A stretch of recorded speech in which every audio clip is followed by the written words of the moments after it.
Today in Central Valley Business. I am your host, Steve Walling. My guest for this segment is Mrs. Minor.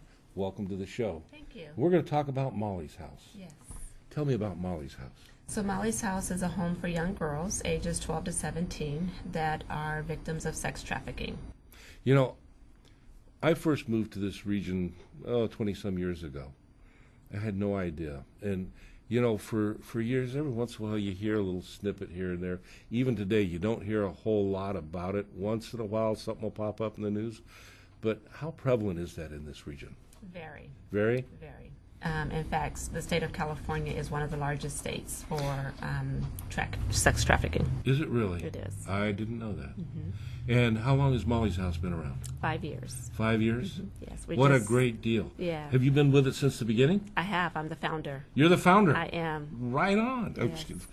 My younger self comes out once in a while. Can't hold. That's great.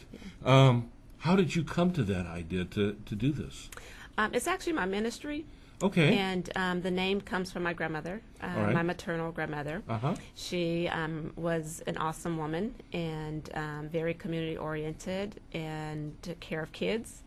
And so I wanted to live out her legacy. Well, she must have been awesome. Look at you. This is great. Look Thank what you're you. doing for Thank people. you. So, okay, you've been around for 5 years. Mm-hmm. And how things going? Good. Yeah? Yeah, over the 5-year time, we've been able to serve over 50 kids, Mm-hmm. and they have what's called relapse, which means that some of the girls end up going back to their trafficker, and it's because of Stockholm syndrome. Yeah. Our percentage rate is at about 8% of the girls that have returned back to their traffickers, Mm-hmm. and then the others have actually continued forward with their healing. You Either know, in college. Overall, though, graduate from high that's school. I mean, 100% is what you're shooting for. It is. But that's not a bad average at this point. Mm-hmm.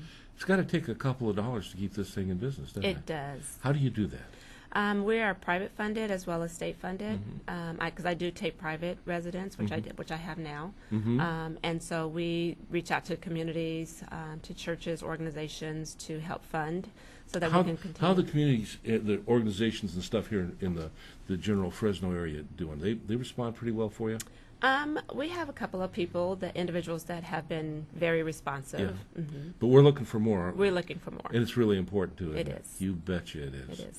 So, just an aside, if you're out there, you know, we're going to have contact information coming up later on, but this is something that you might want to consider helping out. So, the young girls, how do they find you? I mean, how do they find out about you? Is this something like if they happen to be introduced to law enforcement, that they're kind of shuffled your way, or do they just find you word of mouth? How does that happen? They can find me either through law enforcement, probation, CPS, and then there are some agencies that are out advocating for children, Right. and so they contact me as well, and those are the kids that are not in the foster care system. How do young girls fall into this? I mean, how in this area? What's the primary, if I should say, resource for this industry here? They are kind of wooed into it, romanced into it. They are given false promises, false hopes, where the traffickers will lead them on thinking that they are their boyfriends, they love them, they can take care of them. And they're young, and they're not Very young and vulnerable and not naive. real discerning. Okay. And then once they're in, Once they're in, the brainwashing starts. yeah.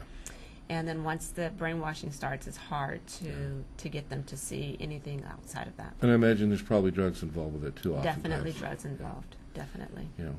How about parents of these young girls? Do you work with them? Are you pretty much distanced from them? How does that work We out? do work with the families Yeah. that are healthy. Yeah. We do family reunification, and but then the families that are not healthy, then they don't have contact with the kids. Yeah. Well, that's important too. It is very important. Keep them out of the environment and stuff. Now, I know that I'm not real familiar with the law enforcement issues here in town, but like I know that there's some gang involvements here in Fresno. Is that an active part of what you are, work against basically through this? Gang involvement is a huge part of it as well. In fact, trafficking has become the top crime in the world. It's a $99.3 billion industry now. And so a lot of gang violence or gang bangers, as they call them. Right.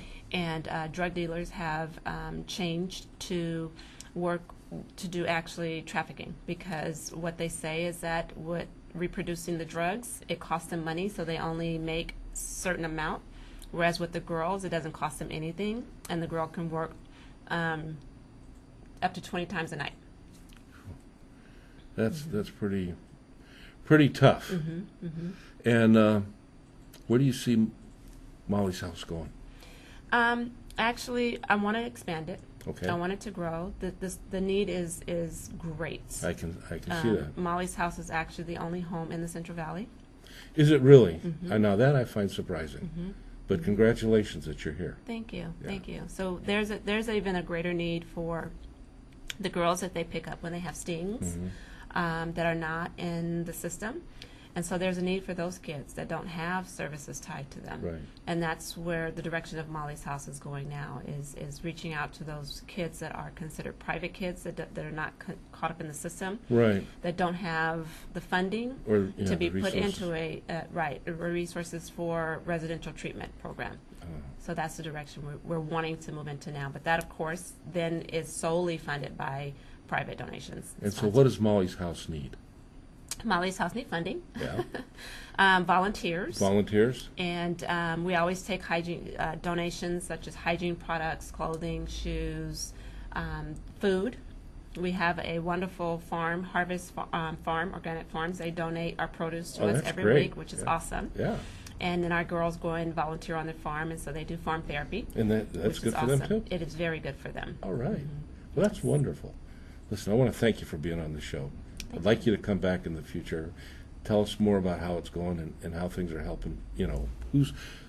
Let's put a list together. Who's helping you out? We can promote these people. I mean, if they're helping you, we can, do things to help them back. That's, that way we can give back to them. And that's wonderful. Thank you. Thank you again for being on the show. You have a webpage? I do. Which is? It's www.mollieshouse.org, and it's Mollies House is MOLLIES house.org. Okay, Facebook? Yes, Mollies House. Mollies House.